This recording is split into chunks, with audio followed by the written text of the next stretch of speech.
sure you're ready for this? I'll do my best. Your best? Losers always whine about their best. Winners go home and the prom queen.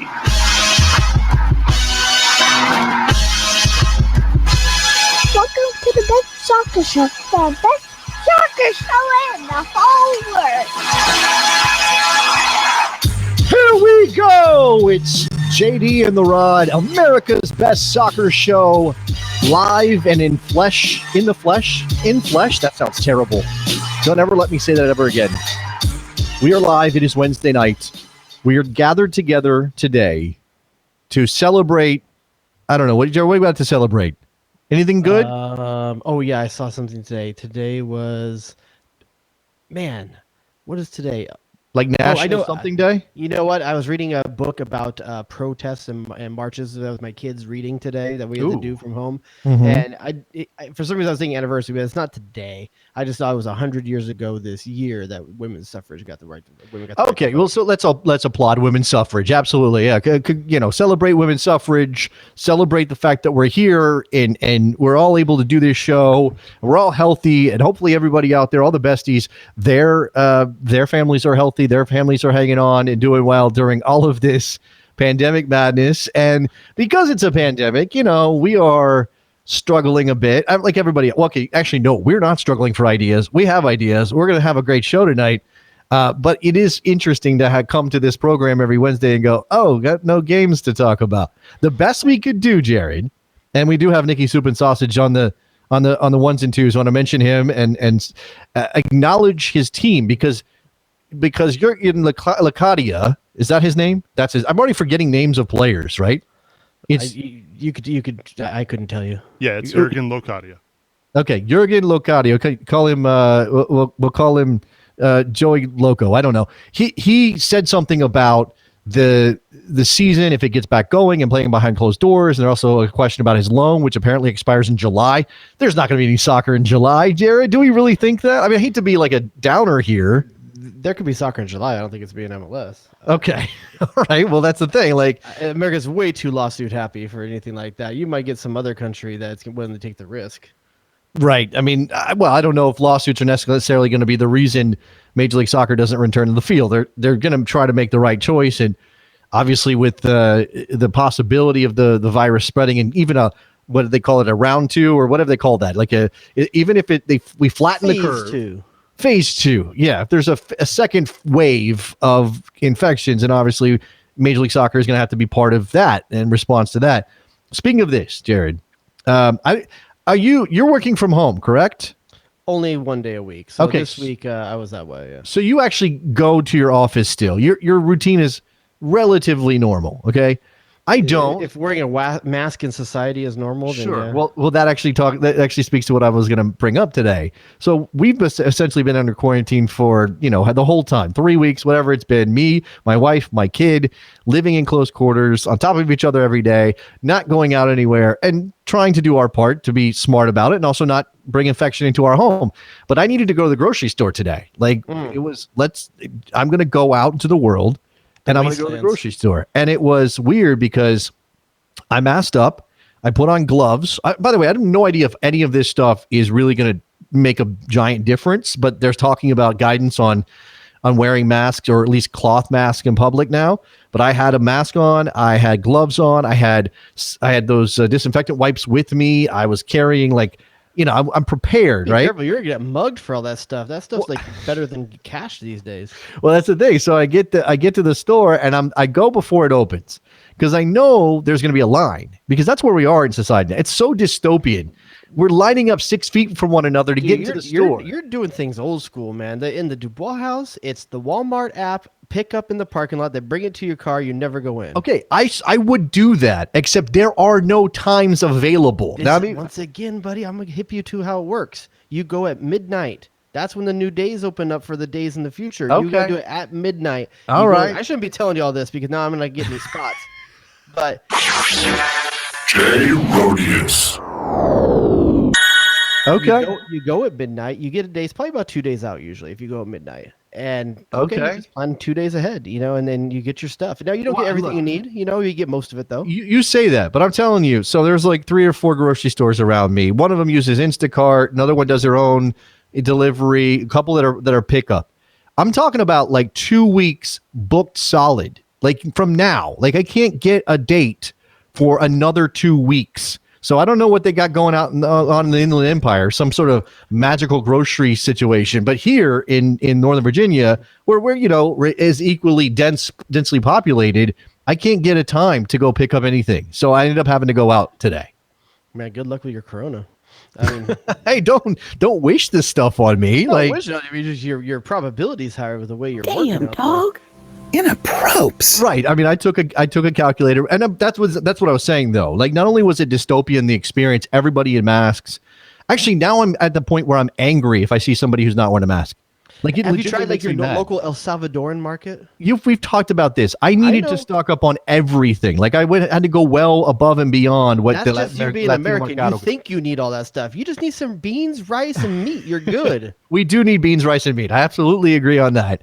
In fact, when I got back after spending a ton of money and bringing back all this stuff, my wife You're looked at over me here and goes, buying pomade in the middle of a quarantine. I don't- ain't no I'm one gonna out. see you. No. I'm out. You Fresh you out got today. that wave in the front of your hair. You got that, no pomade. No. Fresh out after this application. Okay, Like, I had all just right. the Let's time. say, your boy over here knows product. All right.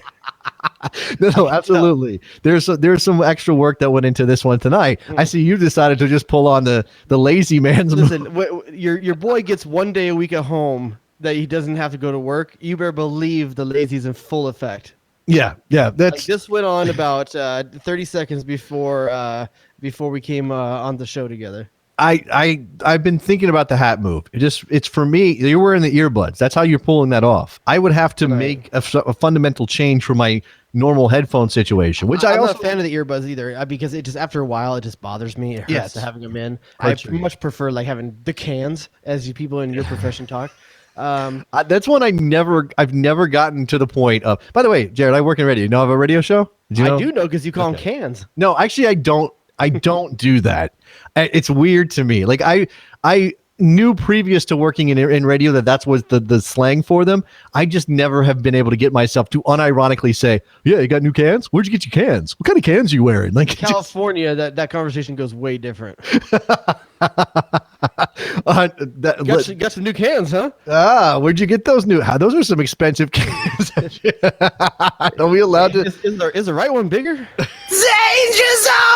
I don't even know what the trends are these days, what the fill is. I have no idea about any of that stuff. I think the Jared. trend these days is to not do it, to be honest. That's probably better for your health in the long run. So I'm out in a mask. I'm seeing people line up 6 feet from one another before the store even opens. They come out, they disinfect all the carts. Everybody's inside trying to avoid one another. I see like 2 people without masks, and I literally got actual angry, and I was like, "Is I'll that be the honest right with you, response?" I haven't worn a mask yet. Like, Really?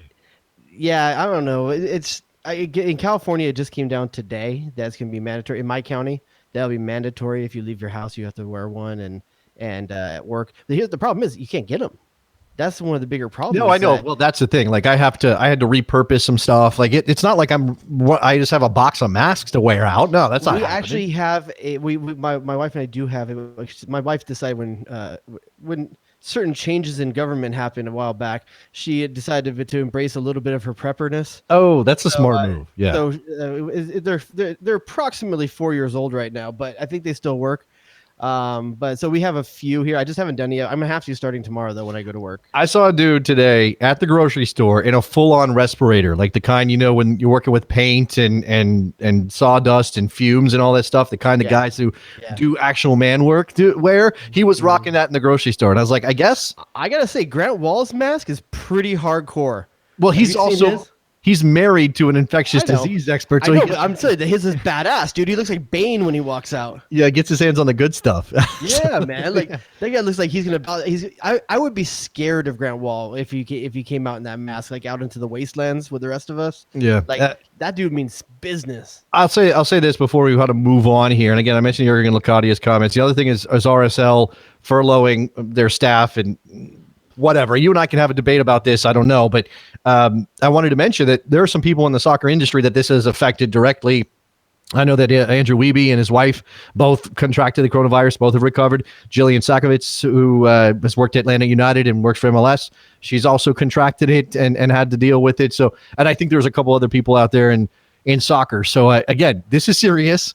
Those people recovered, but they were wiped out, and it's scary regardless. And you never know. Like, you may think, oh, now they got the super blood. What is that? Tell me what that is. I have no idea. Yeah, super blood, man. After you've had it, and like now, like you've got the antibodies. Now you're Peter Parker for coronavirus. Is that what you're saying? Telling you, man.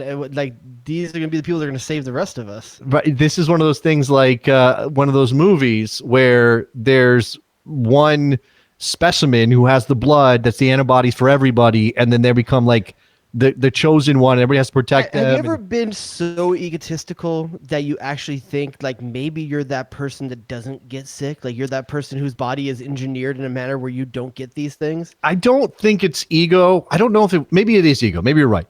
But I used to have this. This is going to sound like the dumbest thing ever. You're gonna laugh at me for this, but I swear to God. I listen to a press conference every day of someone, so I'm ready. Well, don't do that. That's your first mistake. Why would you? Okay. Duh and or hello. Don't do that. That Fauci dude's sexy as hell. That's why. It's like this tall. When I was in high school, I was influenced by the wrong crowd, by some people who didn't have my best interests at heart, Jared. Some friends of mine, people I still call friends, to be honest with you, and they like to smoke the tobacco cigarettes. Like before school, you go out, you have a cigarette, whatever. And I wanted to be cool, so I picked up a cigarette and I started smoking. It was 20 years. I smoked for 20 years. I smoked until we finished the last version of the show. Like, I smoked that entire time. I don't know think I knew that. Did you smoke when you were out here when we would hang out? I don't remember you smoking. Well, I was always able to kind of squash it when I needed to, but I was definitely addicted 100%. And it took me a long time to kick it. And I really didn't until I met my wife. And basically she was like, I hate it. I'm never going to date anybody who smokes. And I was kind of doing this surreptitious thing where I wouldn't smoke when I was with her. And I'd go home and smoke. And eventually I said, screw it. I'm going to quit. But while I was smoking, I used to tell myself, my grandmother lived until she was 93, smoked a pack a day or whatever her entire life. And I used to tell myself, oh yeah, it's in the blood. It's in the genes. Doesn't matter. I'm not going to have any problems. Smoking's not going to give me cancer because look at grandma. It's the dumbest crap I've ever thought in my entire life. Yeah, that's why I need just to embrace the mask. But like, I gotta get my priorities straight, Yes. There's a part of me just like, so weird to do it though. I don't know. What do you mean it's Here's weird? the It's what thing, though. everybody's Here's the doing. thing. Everyone that is Seattle till I die and all This these is the this is rebel their point moment. of view. This is no. This is their moment. All these people that putting scarves around their face, thinking that they're ultras for like the last Right. 5 years. We're all this is your ultras now. moment. They get to do it into public and not get made fun of now. Yeah. By the way, there are, and I just acknowledge this, there are people who would prefer not to wear a mask because wearing a mask with who they are can cause problems with authority figures. I just want to throw that out there. So this is a complicating factor for society, right? This is something. Here's the honest answer: if the stuff really goes down, you've got 1, 2, 3, 4, 5, 6, 7, 8, 9 masks behind you right now. What?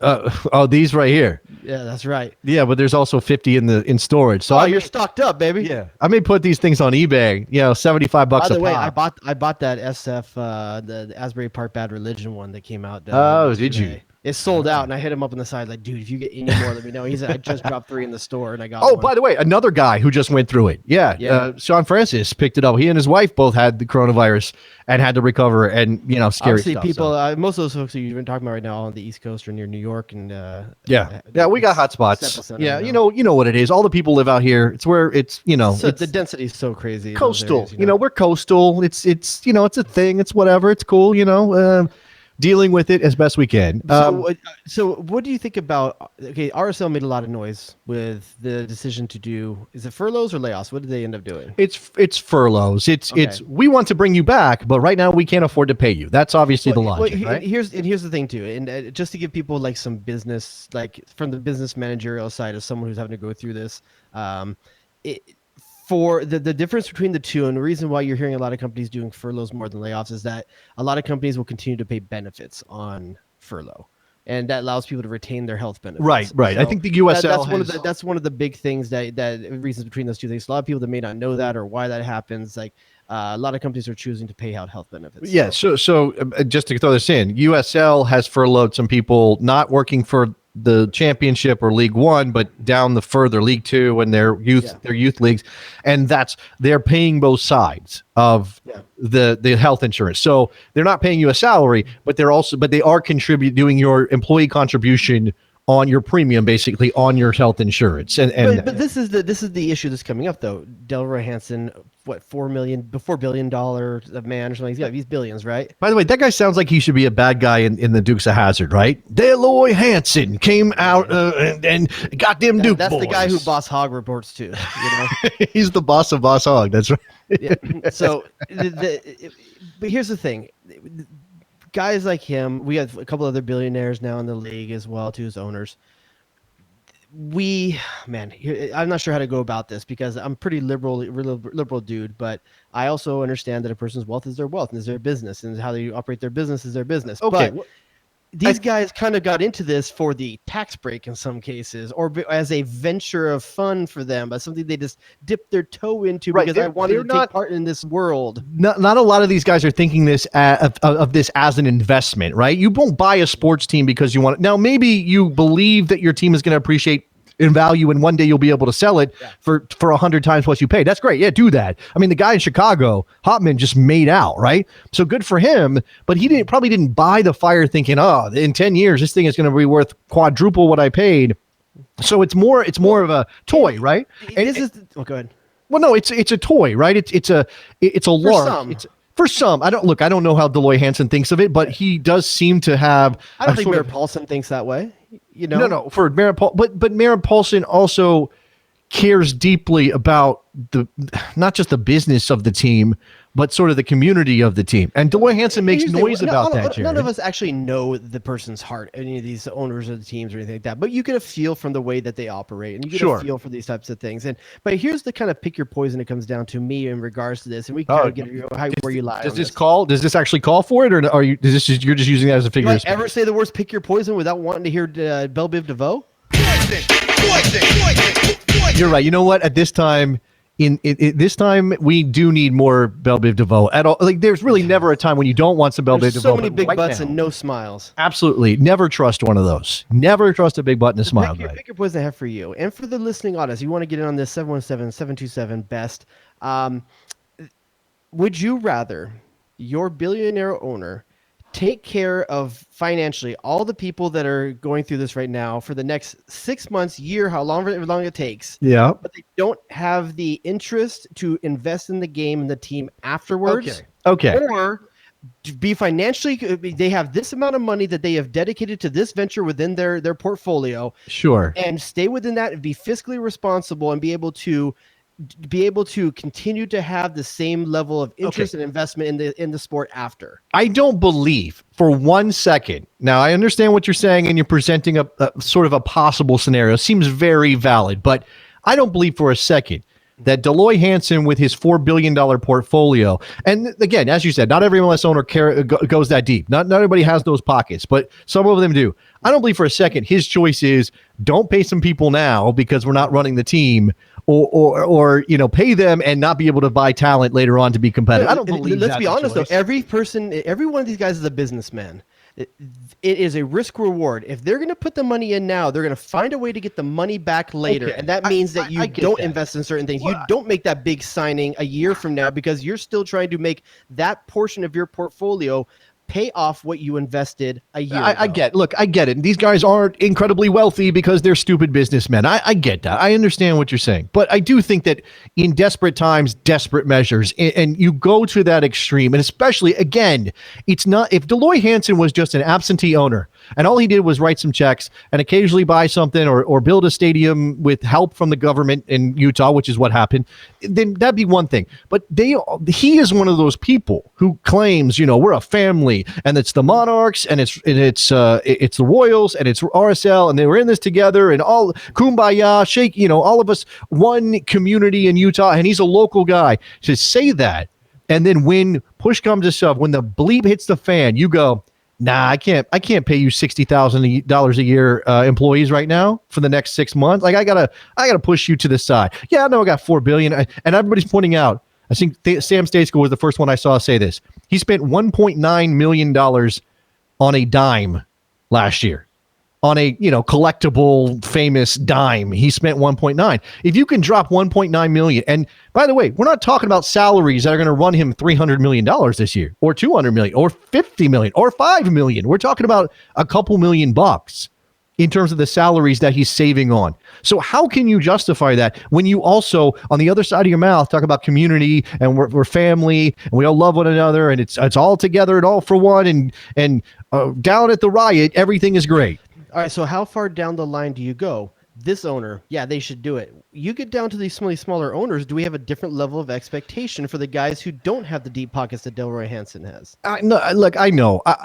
It's a tough thing. It really is. I get that it's tough. I just think that if this was a downturn in the economy for any other reason, if this was but the housing bubble popped again. Yeah, sure. Look, if soccer suddenly became unpopular and nobody was showing up to games anymore, that's not happening.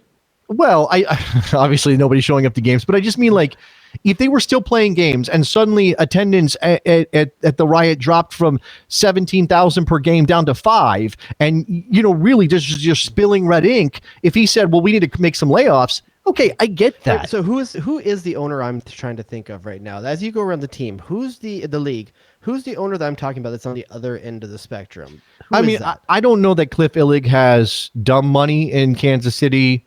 I would say DC these days. DC is a group led by Jason Levy, and it's a collection of people. That's how the thing with groups. Even LAFC, it's a group. Yeah. Which owner is going to step up? Magic Johnson got money, but if you're a 5% owner or 2% owner, are you going to put your money in? I don't know how much Merritt Paulson's got, but that's also technically his dad's team. So on paper, it's his dad's situation. So I don't know. But I don't know. I don't know. Part of this too is, and I know we want every team to be individual. We want them to be separate. Want them to be independent. But Jared, this is a single entity corporation situation we got going on here. The MLS teams are all in this together, except when they're not. Like, what is that? Here's the thing. If you had heard it wasn't RSL, if you had heard it was the New England Revolution, do you feel the same way as it is about Hansen? If it was Bob Kraft, who literally couldn't lift a dime for his team for 25 years, and he was the one doing it, you already think of him as a bad guy. We already think of him as a bad guy. Yeah. Do you feel the same way if it was Bob Kraft as you do if it's Hansen? I'm probably again, for me, it's more of a function of how much money do you have and how much do you actually need. I mean, this is the thing we always talk about with Bezos, right? Jeff Bezos is like, I don't know what to do with my money. I'm going to launch a rocket to Mars. And people are like, look, dude, you are sitting on so much money and, it's not all liquid. I get it. But you're sitting on so much money that you could do all these humanitarian things and you choose not to. You just choose not to. And to me, that's abhorrent on some level because you're never going to want for money. The desire to build after a certain point of having so much wealth that what are you going to buy, an 8th home? What are you going to buy, like 6 more cars? What are you going to buy, 8 more $1 million dimes? Like how much is enough, right? That's what I'm saying. And I don't know, because we all do this thing in our heads where we go, if I happen to come into a ton of money, I'd only take what I need. I would only just want to be comfortable. And then the rest of it, I wouldn't want that. But I don't know that that's true for me. I'm not in that position. I just hope that the humanity of it comes through. And somebody like Delroy Hansen says, you know what, I'm going to pay these people anyway. So I was thinking, what kind of, if you had that much money, what's the one bit of memorabilia you would buy? What's your dime? Ooh, that's a good question. What am I? What's the totally useless thing that you would pick up that there's no reason in life you need to have? Well, here's the thing. Anything that soccer related that I might want is probably not that expensive anyway, because it's American soccer and nobody cares. There's not a market for it. But also, I would be the person who goes, that should be in a museum. I shouldn't hold that. So you're the Indiana Jones of this whole thing. It belongs in a museum. Yeah, I would definitely do that. Yeah. Junior. Do that. I would probably be something. It would be some kind of stupid movie or TV memorabilia. Okay. A prop, some sort of prop. The thing. Wouldn't it be badass? Yeah. That your cooler by your pool was the Ark of the Covenant. that would be. Jay Rodius. Yeah. Now, what you kind open it up and the lights? You make it so the light shines out. Yeah, you have to have it. You just grab beers out. Absolutely, you have to have it set up. You have to have it installed with lights that when you open the door, the light comes out. You have to choose. Like you can't just put any At beer night, in, though, right? At night, summer nights, when you open it, you have a light show that makes ghosts swirl around. like people's faces are gonna move. Yeah. So as a follow-up to our conversation last week, I've thought about this after the fact. Mhm. We were talking about the U.S. memorabilia that needs to what's that U.S. item? That The US soccer arc item? of the mug event? No, that doesn't work, Oh. right? I'm trying to think of something here. Is it bottles, or are we talking about like a kegerator situation? You could go the Alk of the Covenant. The Alk of the Covenant. I don't know about that. I have to think about this. Help us out. The Ark of the. not There's sure- somebody I'm out there not with sure, good man. beer puns who can do But this. I thought of an item that we didn't talk about last week that could be U.S. soccer kind of thing. This kind of thing I was probably spend money on if I had money, and it would be dumb. I think you get the actual Don't Tread hoodie from the Don't Tread video that Clint Dempsey's wearing in that. That's Also, one of the actually good, man. best-selling items of merch I think U.S. Soccer's ever done. I know I owned one. Yeah, that's I didn't. I missed that. I should have gotten myself. I thought I was. Yeah, a Don't Tread hoodie would be that from the actual video. I was thinking like, I was thinking like I don't know where the ball is that Caligiuri used or kicked when they scored in Port of Spain in '89. No, you I had the don't know good what one that though, the Red Bull can, the Lecco Escuderian Red is. Bull can. Like Escuderian Red Bull Here's can. the thing, like, and at some point you're probably going to interview Lecco Escuderian too, but I always think like the kind of question that I want to ask him is that you always felt like he was still holding back. Like he had so much personality to give, and you feel that he was in a time before YouTube vlogs, Instagram story, all this stuff. Oh, yeah. where these- Imagine if That's what I'm Alecko. saying. Like, how much did he not give us during that time? Like, how Right. much was he held back by the puritanism of MLS in that time? Yeah, That we could have had a whole different level of Alecko Escuderian. we probably could have. The guy almost like kicked it with Kardashians. You know, like Wasn't the that dude came post career close. though? That was I don't post know. career. Whatever. Listen, I'm just saying, like, the guy had so much to give, and he was a man born in the wrong time. Yeah, absolutely. Alecko Escandarian. I mean, obviously, another guy where concussions had a major impact on his career and his ability to play soccer anymore. Unfortunately, I was gonna. I don't know why this seemed appropriate, but I was gonna bring us back the new MLS anthem. What was it? Hold on, wait a second. Hold on. I had somebody on Twitter, Jared, say, "What is it that you said every single time that drop hit?" We may have lost Jared Dubois. Something happened to Jared's camera and his audio, so we'll just get forge ahead here. Okay, phone lines. This is a good way to go. Ray from Milwaukee, as we work to get Jared back on the line. Ray, what's up, man?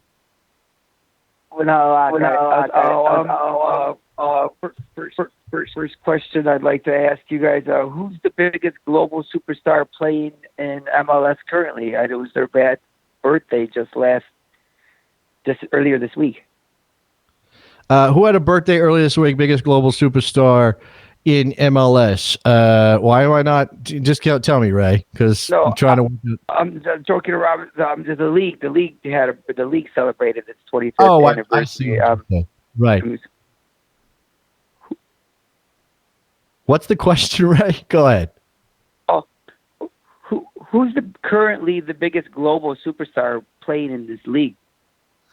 Let's see. Going through my mental Rolodex here. I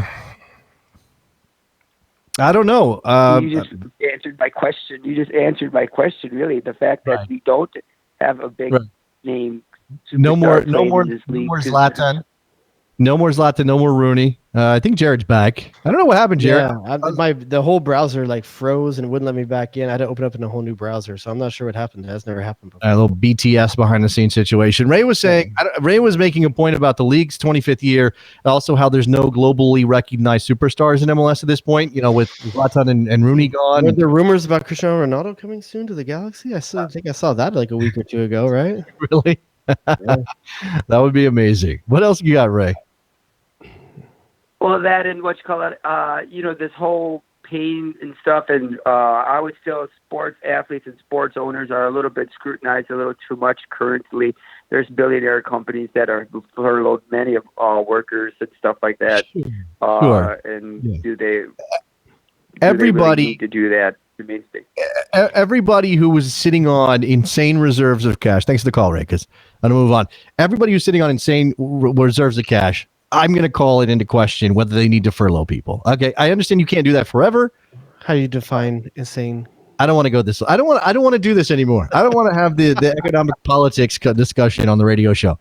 All I know is that for the Baba Booey cam's not up right now, but about maybe 1 minute ago, I see Nick in the going just muted the F word really loud. I saw him mouth it. So something happened when I did that as well. That's not making him happy right now. Okay. All right. Why are you gonna put him on blast like that? Because I just want to let you know, Nick, I'm thinking of you. I appreciate you. Whatever's happening, it's okay. Okay. Yeah. Well, it's all gonna be fine. We're here. We're healthy. Like I said before. I think it's buttons. I want buttons. You have a soundboard. He has a button that makes his camera go live. I want buttons. What kind of buttons would you want to? Eddie, what have you done for me lately? You want a button like that one? You want a button to this? Oh, it's incredible! You want that button? You want that one?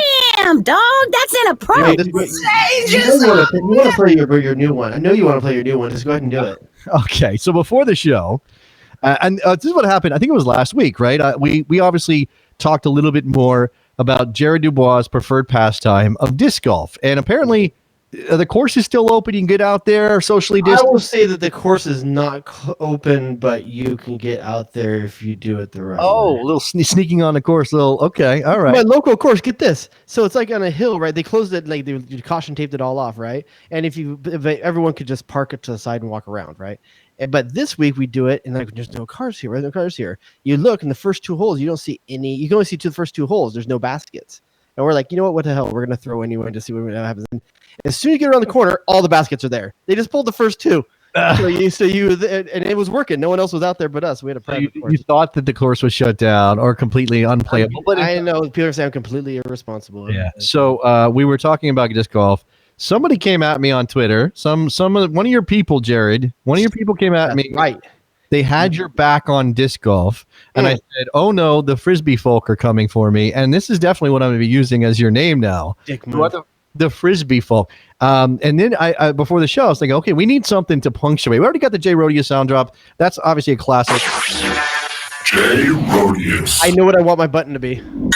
Can't fade the Jay Rodius sound drop. However, I wanted something to punctuate. A little Jay Rodius quip here or there. And I thought, oh, what better sound effect than... Wait, hold on. Oh, it's not working. Here we go. Huh. What is that? Jared, what is that the sound of? Sound of money. It does sound like money on some level. That's the sound of... What do you guys call it again? Chain bang, baby. No, you can't. I'm telling you. You gotta... Damn, dog.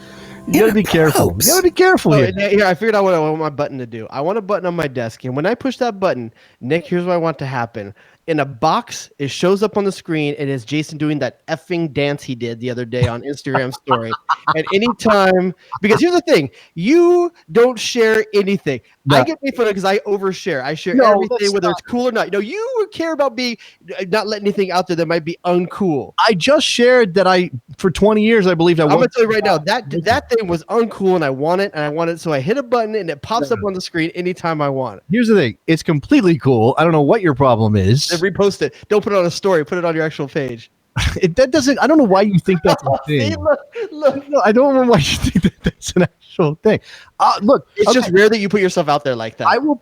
It is rare that I do that. You're right. I do have a hang up about that, and maybe I will share a little bit more. It's weird times. It's quarantine time. Next week it won't be a video show because he's out of pomade. I think I did like some sort of Instagram thing the other day, and I was like, maybe this is more than I would normally share. This is not normally, my comfort level, but hey, gotta come out of the show. It's funny how we're different like that because I can't do the stories and the vlog stuff like you do. Like you'll just like every day there's stuff on your story that it's just you filming yourself and talk. I can't do that. For some reason, I'm super cringe about that. But you put a microphone in front of me like I was like this, and I overshare, and it doesn't matter. Like I don't know if I feel like it's for entertainment value. It's just for some reason with the stories, I feel like it's more for it feels way too indulgent. I No, don't know, in a way that I can't do, and I can't figure it out why I can't get past that. It's 100% indulgent. And sometimes I see people's stories and I go, "Oh my god, what are you doing?" Like, what are you? And maybe that I think it's generational, right? I think once you get past this, like, okay, yeah, maybe some of I'm it. not even following Aleko on Instagram. I got to do that. Maybe he's throwing gold out there every day, and I don't know it. That's certainly possible. I mean, I think you should. I look. I mean, again, The Philly like youth system, is that where he's at now? Is he still there? he's moved. He was working for MLS last time I heard. I think he's working for MLS in the academy side, headquarters academy. Working their social media side, making all these guys into stars. Maybe you should be doing that.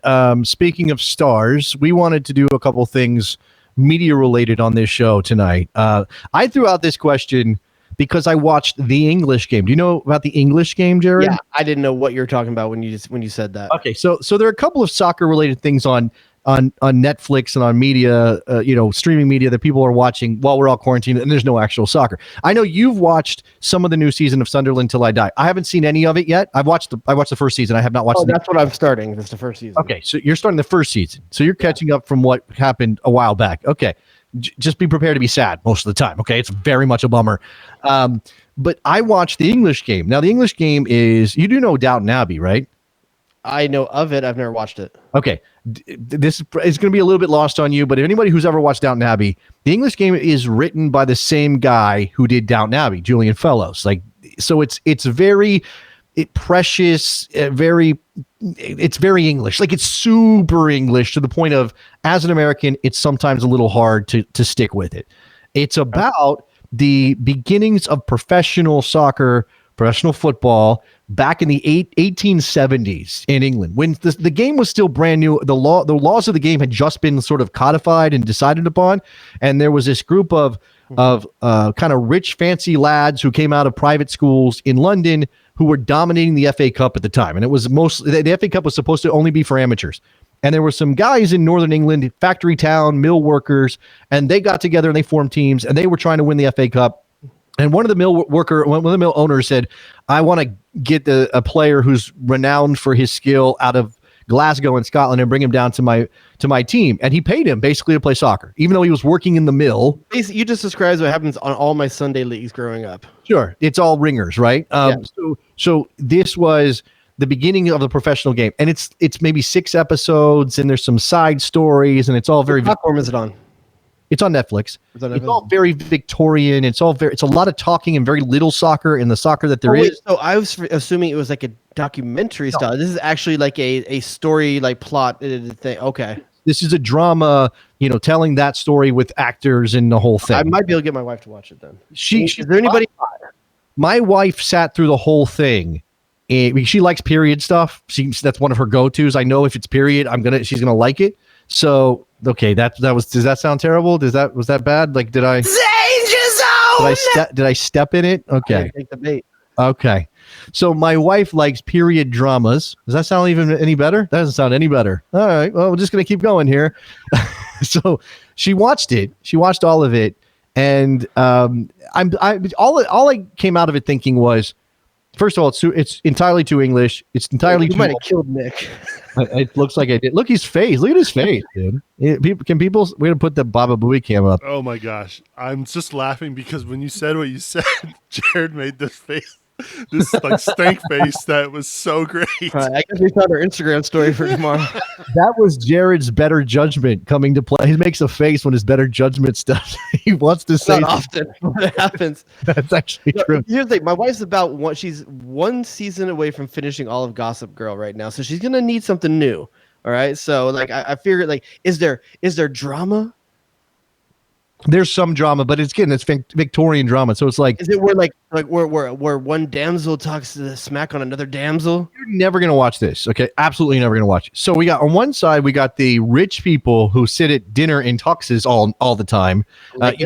The Lord, right? The star of the game in 1870, whatever, is Lord. Bring me more mincemeat. Yeah, he's like, Jeeves, may I have some? And like, oh, this wine is whatever. Jesus And- spitting in the food. And so they're a little clique of very fancy people, all bankers and stuff. And then on the other side, you get the the mill workers. They're salt of the earth people, and they got real problems. And one woman had a kid out of wedlock because she had an affair with a mill owner. And I know why my wife's gonna like this. Why is that? She loves Peaky Blinders, which is a very similar time frame. Yeah, it's right in that same wheelhouse. I don't think it's a great show. I'm not trying to encourage people to watch it. I just want to know, if we made an American soccer drama, what would be the best period to make it about? Because there are stories out there. Let's see. There's definitely a lot of really good. So I guess it comes down to: do you want the best, the richest time period, or do you want the richest story, like individual story to kind of go through? You know, think about one of the things to think about is, and it's not. So the period may have been very interesting, but you also have to boil it down to a tellable story, right? You have to be able to make it consumable in 8, 10, 12 episodes, whatever you're going for. So I'm thinking, like, a lot of people, I'm looking on my Instagram where I put it up. A lot of people are saying the NASL period, the Cosmos era, Pele, Club 54, Beckenbauer, Canalia, Carlos Alberto, all of that. What is that?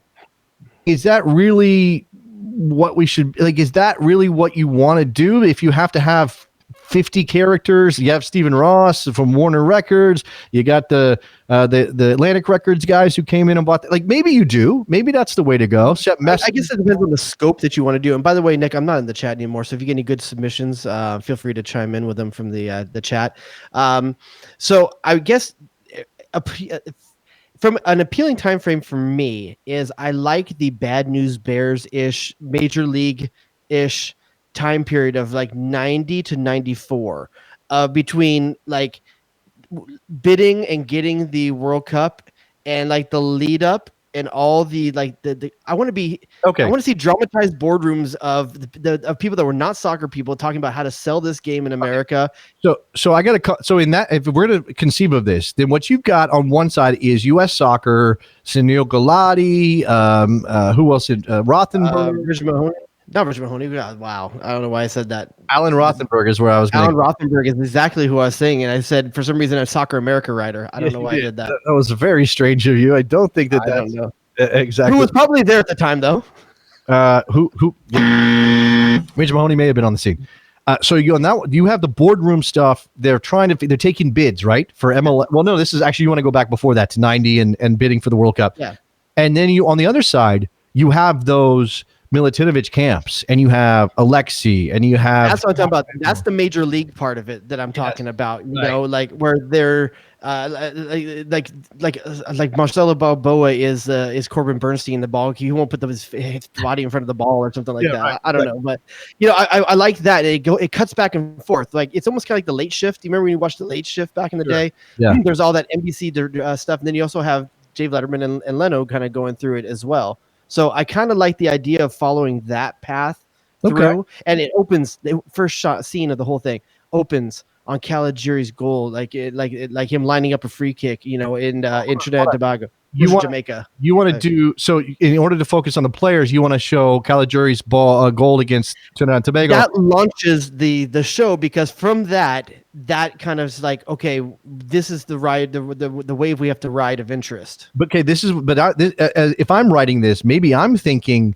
it's the moment FIFA awards the United States the World Cup for 94. Like maybe that, because everything is built, all those camps, all the being sequestered in California, bringing Bora in at all is all about getting the team ready for 94 so they don't embarrass themselves. So you'll have 90 as like a backdrop to, that happened. We sucked in Italy, but it was what it was. 94 is our time, right? And then obviously you can run this all the way through the World Cup and then have sort of the culminating, the final episode be when they lose. I want to see the Thomas Dooley walking into the locker room for the first time as the hired gun German, you know, and like I want that kind of stuff. Okay, I think this. People are saying 98. So fast forward 4 years. 98 is obviously telenovela kind of level interpersonal relationship stuff is happening there. You're gonna have to get a lot of clearances on legal to get to tell that story. I think. I don't know how you tell that story properly. To be honest, right now, my wife will watch that story. I think we'd all watch it, whether or not it would be told well is Well, is here's the thing. It's a tragedy in the end. You know, the performance, the 3-6-1. I mean, there's like a Yeah. ton of things that ends up.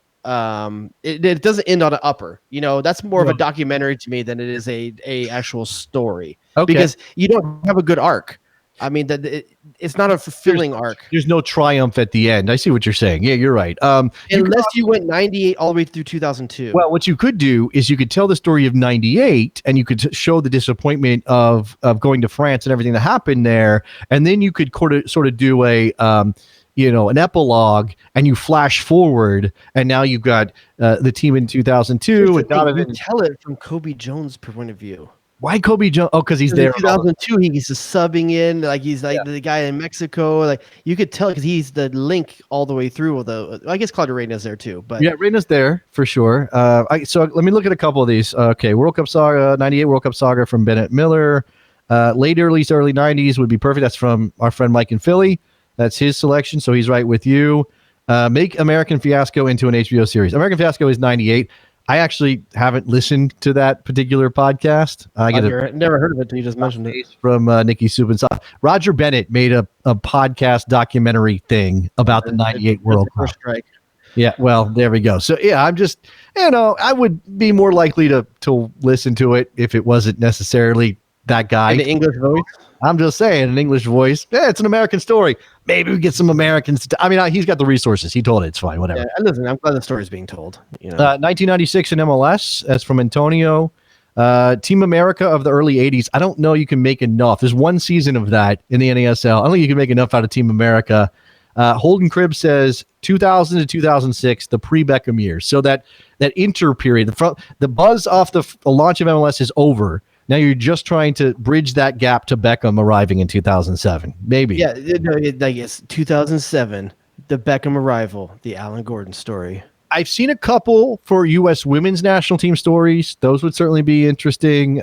You could tell the 99ers story. I don't know. There was, where you got to find the drama in that, certainly. I think I've seen a couple that want to go all the way back to like the 30s when pro soccer was bubbling up in That's more equal to what you're talking about with that English game one, you know, where like you have Bethlehem Steel and these guys are steel workers and their team made up from people like that's sponsored by these places, So it's definitely a story that could be told. Didn't they kind of do the 1924 or was it what was it called? The Beautiful Game or something like that? Was that one with Jason Taylor Thomas's brother? I don't know. The kid from Home Improvement who actually played and he was like the other brother. Zachary Ty Bryan. Zachary Ty Bryan? I don't know about this movie. You don't know about that movie? No. Yeah, they had a couple actual soccer players in it too, if I remember correctly. Matt, I'm gonna have to look it up on IMDb now. It doesn't take much to get actual soccer players into a soccer movie. There aren't enough soccer movies. They're all like, yeah, I want to be in a soccer movie. It's having the ability to act. People don't give Pele enough credit from victory. Sure, yeah. Watched that not that long ago. I would watch a movie about the cosmos in the 70s, but you've already seen documentaries on it and stuff. Like I'm not sure if you could still make it compelling. And it's going to be dramatized. Remember, they didn't tell, and this is the thing about doing something that has living memory, is if you tell the 70s story or you tell early 90s or you tell 98, you're dealing with stories that the principal people are still around, still alive. They're able to come out in public and say, that's not how it happened, or to whatever, to add their flavor to it. If you go back to the 1870s, ain't nobody living who remembers how that actually happened. So they can basically twist, and they did.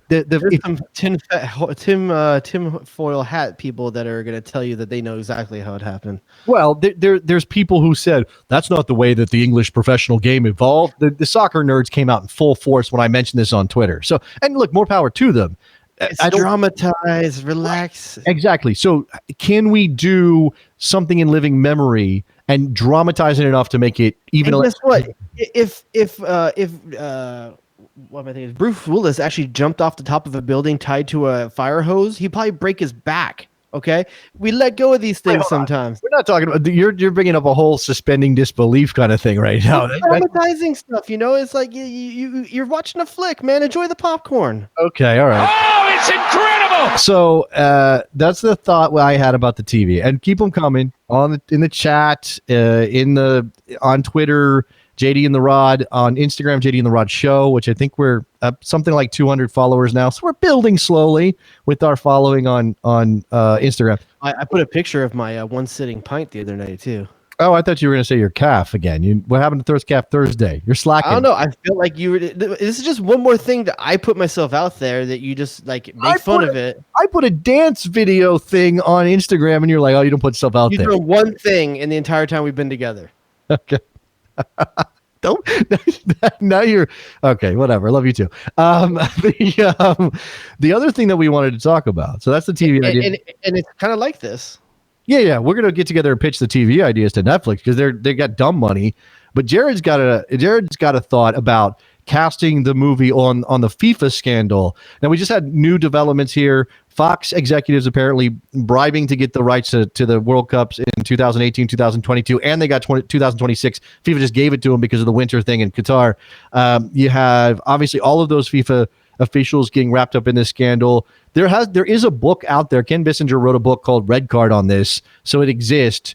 I don't know if they're going to option. That may have already been optioned for a movie. I think that's where the Will Ferrell thing came in. Jared, you want to cast this, and I think we should throw our own, Jason Davis, Jared Dubois, Best Soccer Show, JD and the Rod style flair on top of it, and cast this the way it should be cast. You tell me right now, who are the principal characters? This is important. Who are we casting in this movie? I feel like it's hard for me to go past 4, but maybe we should. The 4 that are easy, I think you throw out there: Jack Warner. Okay. Yep. Chuck Blazer. Chucky B. Got to throw in Chucky B. Sepp Blatter. Okay. Sepp. Yep. And Loretta Lynch. Okay, so you've got the Justice Department represented by Lynch. You've got Sepp Blatter as FIFA's president at the time. You got the 2 CONCACAF officials in Chuck Blazer and Jack Warner. We knew they were stealing from the till the entire time. I feel like, that's not enough, but I understand why you want to keep it to a solid core right now in order to cast it first. So, okay. So there's a couple of on the outside looking in that you would choose to put in there as well. Well, I think that Sunil Gulati is a figure here, right? He is the U.S. soccer president. He's boys with Chuck Blazer from back in the day when they were doing youth soccer in upstate New York. Like, he's got to be. Sunil Gulati is the dude that when you all got pulled over, he dumped out the passenger side and rolled down the hill and got away, where the rest of you guys got locked up for the weed in the car. Okay, maybe that's true. I was going to say Sunil Gulati is the guy who, when it happens, goes, "Oh no, I don't know any of these guys. Do you know who my dad is?" Who pulls some sort of like slick, I'm not actually with them move. That's Sunil Gulati, I think. But yeah, okay. So in terms of casting this movie, tell me where you want to start, because we got some tough decisions here. Right, I can start with Jack Warner because I think I have a lock on this one. Do you got a Jack Warner in your mind? By the way, is it American Huckster is the book that got optioned for a movie? That's the Will Ferrell thing. So I was wrong about which book, but go ahead. Yeah, Jack Warner. Who do I have for Jack Warner? I have one. Do you have a lock, or do you need to think about it? I have a lock. Okay. I wonder if we're gonna match on this. I feel like mine's like right on point. It's not a big name. It's not a big name. Mine's a big name. Mine's not, but it definitely is someone that I believe you would know. Okay, and that's Lance Reddick. Lance Reddick. Okay, I know the name. Look him up on IMDb real quick while I'm talking about him. He was in people know him from Lost, John Wick. Yes. I know when that. you see him, that's Jack Warner. Okay, I could see him playing Jack Warner. If he can do a Caribbean accent, and I don't know if he can or not. This is the thing. Like, you get a pass on a certain level to some accents, but maybe this one's a little tougher. I have a different suggestion. What you got? Don Cheadle. That one came to mind, and I'm not gonna lie to you, but I'm worried he's too young, and if he can play the age of Jack Warner, I felt like Lance Reddick can pull it off better. Hold on, Lance Reddick. Just so you know, I know it's about looks more than anything else. Lance Reddick's 57, Don Cheadle's 55. So these dudes really. Dan Cheadle's 55. Don Cheadle is 55. So they're right there together. I do Lance Reddick for his wearing glasses too. I guess that's why, with the reasons why I think of him that way too. Do you think somebody obviously maybe big names help us sell this flick? Do you think that there are any bigger names there's bigger names. I mean, you could tell. Do you think Samuel L. Jackson can play this role? He's too big. I mean, the personality is too big. Have you ever seen him play something as low key as Jack Warner? No. Jack Warner's actually not low key. He's shady, but shady, right? It's the nefarious. Slimy. Yeah, he's slimy rather than being bombastic and loud about his. Yeah, I almost feel like Samuel Jackson be a better Chuck Blazer. You know, like they don't look like each other or anything like that. But like in terms of personality and the characters he usually plays. Sure. Okay. All right. Okay. Anybody want to throw some out? We'll definitely take them. But those are two good ones. Nikki Soup and Sausage, do you have anything to add to the conversation about Jack Warner? Shaking his head no. So he hasn't seen any movies, so I don't know how he would know any actors to throw into the mix here. I know who Don Cheadle is. Jack Warner, he's seen a Marvel movie, Jared. Jack Warner is cast, or not cast, but we have options. We're gonna audition these. They're not gonna audition. You know, we could do a side by side on our Instagram tomorrow in the stories, and people can vote on which of the two they would prefer to play each of these characters. We'll just put 2 up for every person. Okay. Can I throw in one more possibility? Of course. Michael K. Williams. Man, you and I came up with the 2 that came into my head instantly, and I still feel like those are probably the better locks. Just throwing him on top of the pile. That's all I'm doing. Just saying maybe Michael K. Williams has that sliminess. Now again, it's the accent. You got to be able to do the Trinidadian accent. But maybe he's got that low-level, seething kind of "I'm always scheming" thing that Jack had. It's definitely listen, and I'll be honest with you. When I thought this, I was like, "Ooh, there's someone from The Wire that sounds right for this." So that fits, you know. Yeah. Okay. All right. So those that's the Jack Warner role. What do you want to move on to? You want to move on to his partner in crime? I feel like Chucky B has got to be like. Here's the thing about Chucky B. I think we both are going to say the same name. We probably will. Although I see one in the chat that's very interesting. And by the way, I'll throw mine out there first, so that way I don't sound like I'm copying anyone. Okay, go ahead. I think John Goodman. Yeah, I think John Goodman's the obvious choice. It's too easy though, right? Well, that doesn't mean it's wrong. If it's easy, it might mean it's right. Robert from LA, our boy Robert from LA is saying Ron Perlman, which is an upset kind of pick. He would have to get, fat suit. He would have to bulk up, but he's a hell of an actor. Ron Perlman. I was actually thinking like Elliot Gould. Elliot Gould, a little too old? No, maybe not. If you throw a big bushy beard on him, like can you tell the difference? I don't. Elliot, you know what? I'm thinking of his character in Ocean's 11, yeah, that kind of thing. Like he's bigger now. I think maybe he could pull that off. I could see it. Slap a beard on Elliot Gould, and I could see it. I think that's he's 80. He's 81 years old. So at this point, like Jack and Chucky B, we're not that far apart in age. You can't have a 30-year gap, yeah, or 25-year gap. I mean, Chuck looked 20 years older than he actually was. That's true. Here's the thing: do any of these guys have Segway skills? Well, I mean, they can do their own stunts. I mean, no, Chuck Blazer wasn't on a Segway. He would have died. He was on a scooter. That's a much different. He was on a Segway. No, he wasn't. He wasn't doing that. I don't think he rascaled, dude. I think he segued. Oh, he 100% rascaled. You are so wrong. Can you do a search of Chuck Blazer and Segway and see? Because I feel like it was full on Segway. No, it wasn't Segways. You got to stand up. You're saying he rascaled like with a flag on the back. Yeah, he was. There are images. The shopping cart on the front. On his travel blog, the world famous Chuck Blazer, I traveled around the world on FIFA's dime blog, he's on a rascal. He's on a rascal dressed up as like Obi-Wan Kenobi or something for Halloween at one point. I think that's what he was. All right. Okay. We'll see what Nick will tell the tale of the tape here. And maybe I'm off on this, but he did have motorized help. Let's just keep it that way. Motorized help. I'm trying. Here's the thing. I don't know how to spell Segway, so that's probably what Nick's doing right now too. Is like figuring out how to spell Segway. For that company, it's Segway. That's how you spell it. That's not the actual word Segway. No. So the founder of Segway died after going off a cliff in a Segway, right? Is that right? That is that true? No, I think it's accurate. Oh, it's accurate. Okay, it happened. Wait, Chuck Blazer's accurate, or that's the Segway founder. Oh, okay. I don't see any images of him on a rascal, right? He is on a rascal though. He is on a scooter, like an old man scooter. Yeah, I see it like a Walmart what you would see at like Walmart. Yeah. Dang it. Walmart scooter. I'm not giving way too much clout. Right? Yeah. I mean, but he was. Yeah. Anybody else? John Goodman. I mean, I'm sure there's a couple out there right now. Anything in the chat? Anyone else in the chat? No, nobody's got anything else. For some reason, if you want to play it as a comedic role, okay, you tell him to put on weight. For some reason, I have no idea why. I feel like Rob Riggle would be funny as the character. Yeah. Okay. Man, Rob Riggle. Remember the guy? Also, do you remember the guy from Mad TV? What was that guy's name? He played Curly on the Three Stooges movie. Yeah, that why that I just It's like Max something or something like that. Or just heard that guy's name mentioned, and you're gonna have to give me a second here because yeah, he's on Mad TV. He's on a few different things. Will and Sasso. Will Will Sasso. Sasso. Yeah, I could see Will Sasso doing it.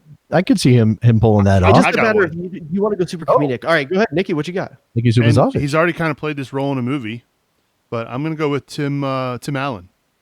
He was dressed like Santa him Claus? in the Santa Claus, and he's already done the fat suit and had hair like that. So I'm going Tim Allen. That is a wild pick. That is out of left field. I never would have thought about Tim Allen to play this role.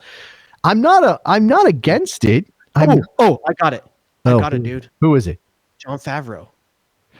John Favreau would be a good choice. Yeah, but John Favreau could do it for Think sure. about him now. Where he has that gray. He has that salt and pepper beard anyway. He rocks all the time. Like Yeah, I mean, the looking like the guy only goes so far, right? You want acting ability. also, he can act as well. You know, I think for some reason I think Jon Favreau could pull off that role. Yeah, Cletus agrees with you. That dude's got so much money though. I don't know if he needs to do it, but all right. So Loretta Lynch, because we're getting close to an hour right now. So Loretta Lynch, do you have someone that you've chosen for Loretta Lynch? Let me just pull up a picture of old Loretta Lynch, and then we're gonna show him here. I have one. While you're doing that, I can let you know. And here's the thing: I'm gonna say a name, and you're probably not gonna know who it is, but you're not gonna know who it is by the name, but I'll let you know who they are, and then you'll know. I'm gonna throw out Janet Hubert. Janet. You know who Janet Hubert is? No. She is the original Vivian Banks from Fresh Prince of Bel-Air. Is she still active? Is she still? I don't know. I just pick people. I don't want to be knowing these stuff. Okay. So she was acting in Christmas Bells in 2019 and King Esther in 2019 and General Hospital for the last 2 years. Okay. So she's not exactly cleaning up in Hollywood right now. I have one.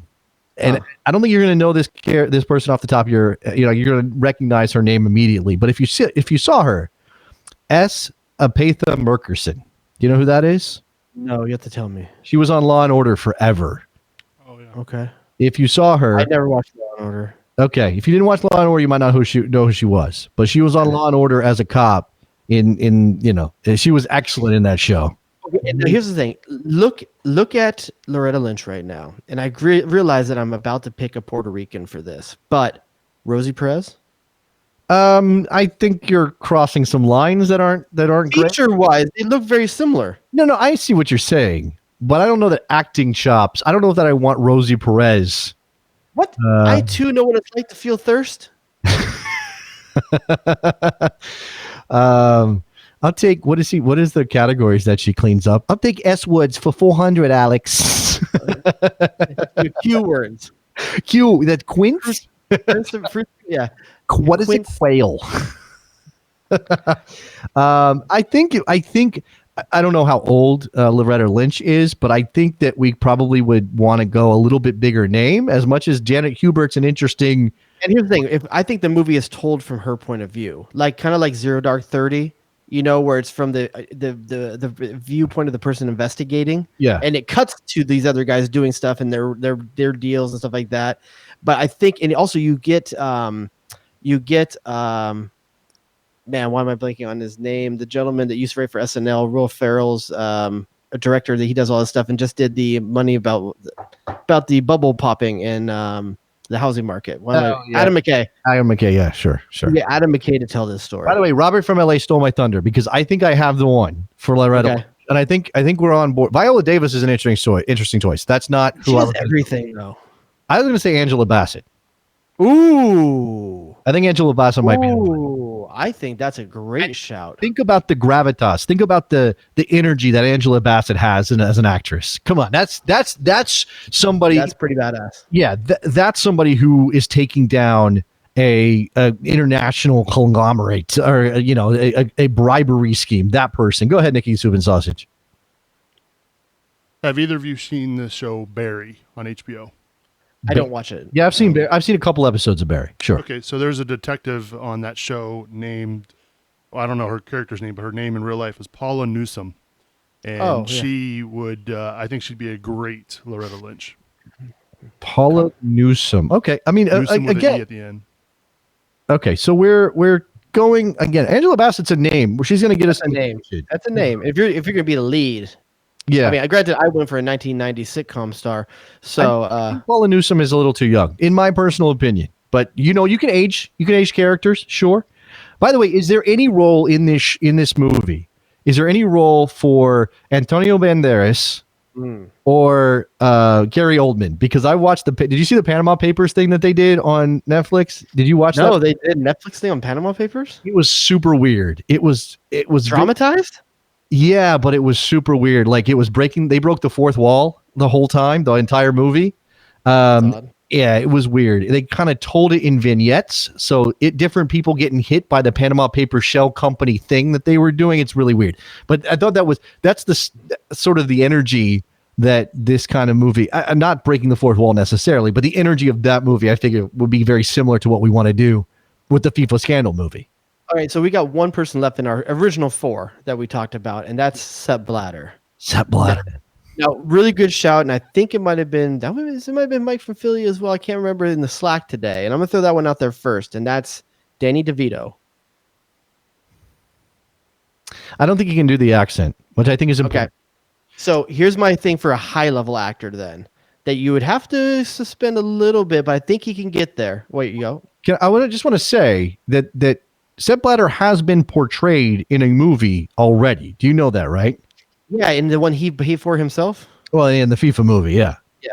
Which I believe that was... I think it's way too good looking for him. Tim Roth played Sepp Blatter in that movie.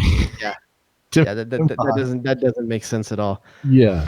All right, I'm going to say, this is my take, Paul Giamatti. Paul Giamatti is a fantastic freaking actor. Yeah, he could totally do it. Absolutely. That may be the one. He can play the skeezy as well as anyone, you know. We may have locked it up. We may have already figured it out in with Paul Giamatti. I haven't. Has he been doing stuff recently? I haven't seen him. Maybe we can pull him out, get him back on the. He was on that. What was that show? It was a couple years ago, but wasn't he on that HBO show about Adams or John Adams or something like that? Oh yeah, he did play John Adams. Yeah, he likes those. He likes those kind of big, intense, kind of serious roles. Hey man, this is a big role.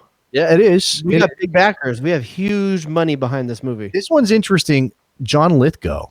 What do you think about John Lithgow? For tall. Too tall? Yeah, maybe. But he was as tall as Harry the Hendersons. You can mix that up. He was as tall as Harry. You can change. You can use angles. He kind of looked like Sepp in that movie Bombshell when he was playing Roger Ailes. I mean, he looked like Sepp in that movie. Oh, I didn't see that movie, but yeah, you're right. I saw the preview though. I think he did look pretty. Shoot, I think I just gave away a movie I've seen. Oh. We've lost one. I didn't even remember that Bombshell was a movie. So there it is.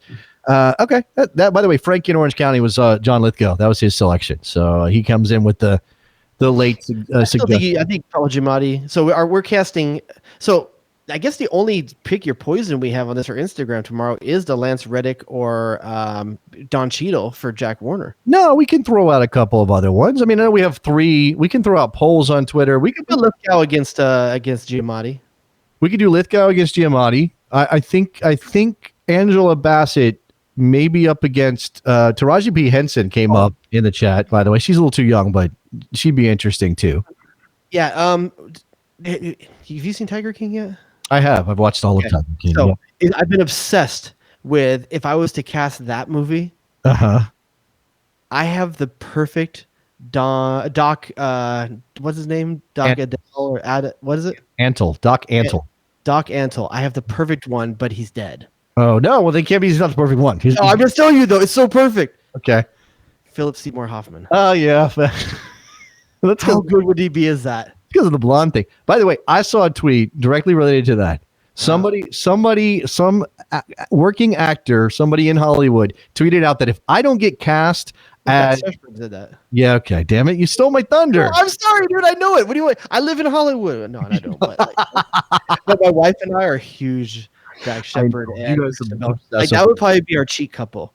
Yes, I know. And both of us would probably switch. I take the guy over the girl. That's again a little too much information. Like we don't really. Damn, dog. Inappropriate. I mean, do whatever you want to do. I'm just saying we don't really need By the way, this in them overalls. you mentioned Tiger King. I don't used to use this drop anymore. Very Tiger King. Is that even a tiger or is it a lion? Do you even It's a know? lion, but the big cats are the subject of cats. the thing. But big Oh. cats. Big cats. Anything else before we? I mean, everybody debate all of this information. The TV show idea for Netflix. Only thing I can put out there is that I don't believe we put anything out on the podcast feed for this, but if you guys missed it last week, we had Rob Stone on with us, and we did a full watch of the 1998 All-Star Skills Challenge. He was there. He was calling the game. Fun for the three of us to take part in that. Definitely go out there. It's on YouTube. To check it out. Alexi Lawless makes an appearance in the chat, giving Rob Stone some shit in the chat. Lexi Lawless can't give him anybody shit about their look in the 90s, by the way, or how they were in the 90s. No, Lexi cannot do that. He may have been more metal or more rocker back then, but nobody's saying that was a good look, Alexi. What are you doing? It made him a lot of money. It did. Actually, it did. And Rob Stone tweeted out a different picture from him at a game at RFK, and in the foreground is Bruce Arena and Kevin Payne, and then Rob is kind of in the back. He's not the subject of the picture. He's kind of in the background, looking down like behind them, and just like with this goofy grin on his face. And he is wearing the most '90s casual, casual dress-up attire. He's got a dark shirt with like a pinkish tie and some khakis and some black loafers, and it's just like, my joke was, all I can look. The thing I said was, the only thing I can tell from this picture is that Rob Stone definitely shopped at Structure back in the 90s. Oh man, I remember Structure. Wow, that is a shout right there. I definitely bought a couple things at Structure back. Oh, we all did. Were they owned by someone too? Were they owned by the Limited? Was that the Guys Limited? No. It was the Guys Express. Eventually became Express. That's what it was. Yeah. Eventually became Express for Men. Yeah. All right. That's going to do it for us. Hit the Patreon up at patreon.com/JDandTheRod if you want to get in. The Slack is going. We had a couple new people that I keep forgetting to do shout outs. Ty Shelter joined up. Ty, good guy. Has been supporting us for years. He's an excellent writer on the NFL. He's written books and all kinds of stuff. Ty's a fantastic dude. So shout out to him for joining up. If you do, we should get him on a bonus show sometime just to talk the football soccer crossover and and the covering. Now, he is a Liverpool fan, so you just have to keep that in mind. I don't know how you feel about that. Is that the same face? Give me a Euro snob. That's fine. Is that the same face you made when I mentioned my wife likes period pieces? Oh, that was a different face. You'll have to rewind that. You gotta watch the video show, guys.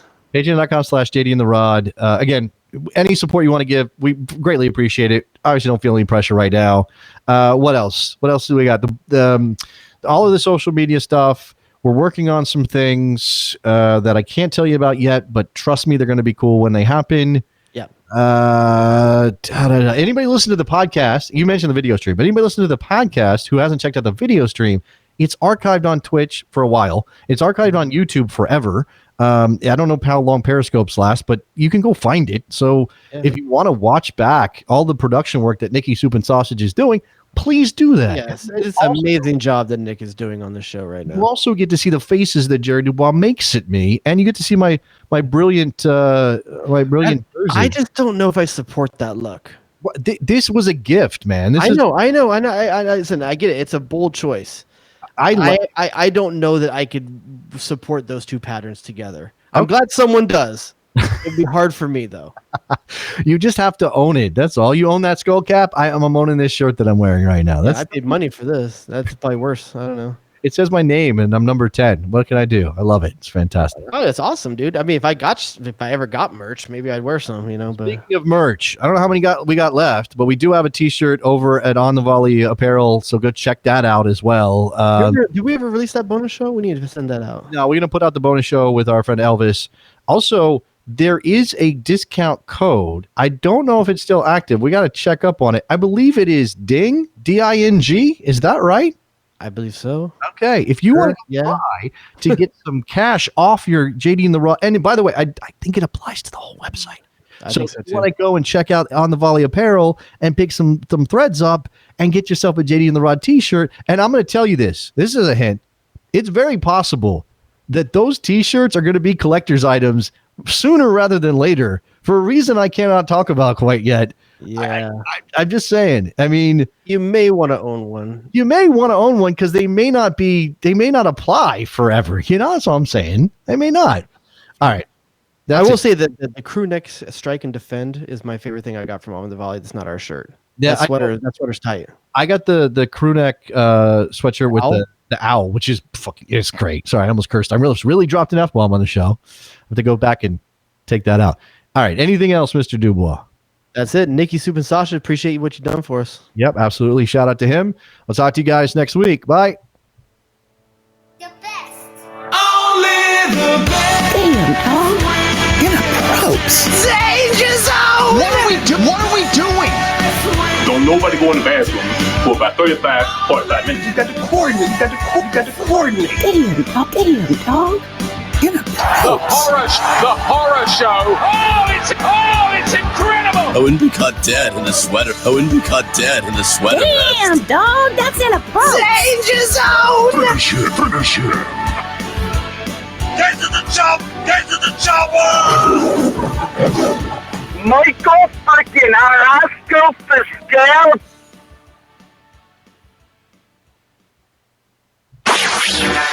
Jay Rodius.